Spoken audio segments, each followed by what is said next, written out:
দুটো মামলার মধ্যে একটি মামলা ছিল র্যাপিড অ্যাকশন ব্যাটালিয়নের পরিচালিত যে বন্দিশালা ছিল টিএফআই সেল, সেইখানে কিছু বন্দীকে আটক করে রাখা 2016 সাল থেকে 2024 সাল পর্যন্ত। টোটাল এই সময় কতজন 14 জন বন্দীকে সেখানে গুম করে রাখার অভিযোগে যে মামলাটি ছিল, সেখানে 10 জন আসামিকে হাজির করা হয়েছিল। তাদেরকে গ্রেপ্তার দেখিয়ে কারাগারে প্রেরণের নির্দেশ দেওয়া হয়েছে এবং পরবর্তী তারিখ 20 নভেম্বর ধার্য করা হয়েছে। এবং এই মামলায় শেখ হাসিনা সহ জেনারেল তারিক সিদ্দিকী সহ যে সমস্ত আসামি পলাতক আছেন তাদের বিরুদ্ধে পত্রিকায় বিজ্ঞপ্তি দিয়ে হাজির হওয়ার জন্য নির্দেশ দেওয়া হয়েছে। আগামী এক সপ্তাহের মধ্যে এই পত্রিকায় বিজ্ঞপ্তি দিয়ে তাদের হাজির হওয়ার জন্য বলা হয়েছে।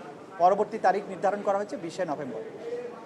দ্বিতীয় যে মামলাটি ছিল সেটি হচ্ছে জেআইসি অর্থাৎ জয়েন্ট ইন্টারোগেশন সেল পরিচালিত বন্দিশালায় বেশ কয়েকজন ভিকটিমকে 2016 থেকে 2024 সালের আগস্ট পর্যন্ত 5ই আগস্ট পর্যন্ত যাদেরকে বন্দি করে রাখা হয়েছিল 24 জন।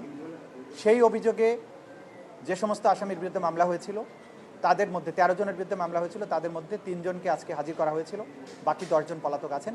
আদালত তাদেরকেও গ্রেপ্তার দেখিয়ে কারাগারে প্রেরণ করতে বলেছেন এবং আগামী 20 নভেম্বর ওই মামলারও পরবর্তী তারিখ নির্ধারণ করেছেন এবং একইভাবে পলাতক আসামিদের বিরুদ্ধে পত্রিকায় বিজ্ঞপ্তি প্রকাশের নির্দেশ দিয়েছেন 7 দিনের সময় দিয়ে। তৃতীয় মামলাটি ছিল রামপুরায় 18 এবং 19 জুলাই 2024 সালে গুলি করে, বিশেষ করে ওইখানে কিছু বিজিবি সদস্য যারা গুলি করে আন্দোলনকারীদের হত্যা করেছিলেন, মোট 28 জনকে হত্যার অভিযোগে ওই অভিযোগটি করা হয়েছিল। সেই মামলাটিতেও আসামিদেরকে কারাগারে প্রেরণের নির্দেশ দেওয়া হয়েছে এবং পরবর্তী তারিখ নির্ধারণ করা হয়েছে 5ই নভেম্বর। এবং সেই মামলাতেও যারা পলাতক আছেন, 2 জন পলাতক আছেন 4 জন আসামির মধ্যে, সেই 2 জনের বিরুদ্ধে পত্রিকায় বিজ্ঞপ্তি প্রকাশের জন্য নির্দেশ দেওয়া হয়েছে। আগামী 5ই নভেম্বর পরবর্তী তারিখ নির্ধারণ করা হয়েছে।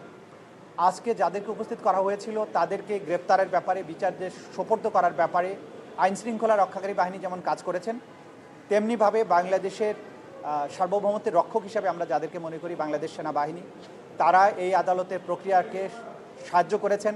তারা ঘোষণা দিয়েছিলেন যে ল অফ দি ল্যান্ডের প্রতি তারা শ্রদ্ধাশীল থাকবেন, বিচার প্রক্রিয়ার প্রতি তাদের সমস্ত সমর্থন থাকবে।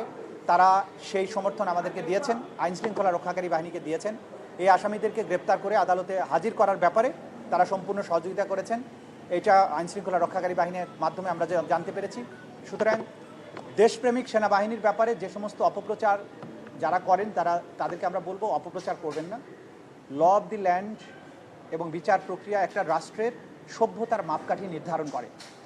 একটা রাষ্ট্র কতটা ফাংশনাল আছে সেটা নির্ধারিত হয় সেই রাষ্ট্রের জুডিশিয়ারি কতটা স্মুথলি ফাংশন করে। সুতরাং রাষ্ট্রের বাহিনীগুলো আমাদের এই বিচার প্রক্রিয়াকে সমর্থন করা, তাকে স্মুথলি পরিচালনা